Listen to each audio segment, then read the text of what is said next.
দুর্গাপুজো থেকে বাংলা নববর্ষ ছোট পর্দায় বাদ যায় না কিছু। পরিবারের সকলকে নিয়ে উদযাপনের পর বাঙালির অন্দরমহলে হাপিত্যেশ অপেক্ষা অমুক ধারাবাহিকে পয়লা বৈশাখ উপলক্ষে কি হলো। অনেক সময়ই নির্দিষ্ট দিন পেরিয়ে যায়, তারপর ধারাবাহিকে শুরু হয় উদযাপন।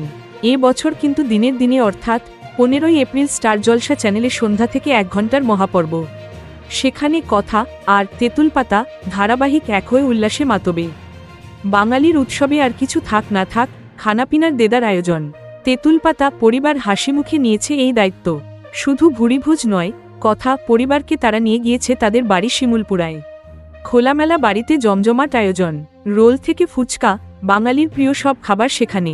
কথা ওরফে সুস্মিতাদেরও ফুচকা খাওয়া ভাইরাল। ভি সাহেব ভট্টাচার্য আদর করে একের পর এক ফুচকা খাইয়ে দিচ্ছেন তাকে। তিনিও সোনামুখ করে খাচ্ছেন, বাকিরা ততক্ষণে রসিকতা জুড়েছেন। সাহেব খাওয়াচ্ছেন বলেই কি ফুচকা এত স্বাদু? ওদিকে ফ্যাশন শো নিয়ে ধুন্ধুমার কাণ্ড।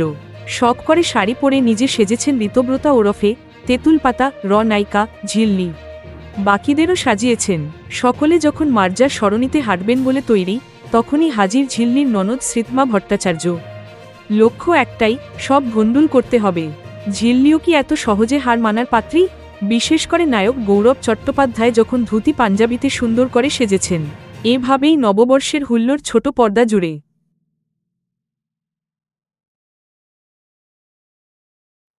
Thank you so much for watching our videos.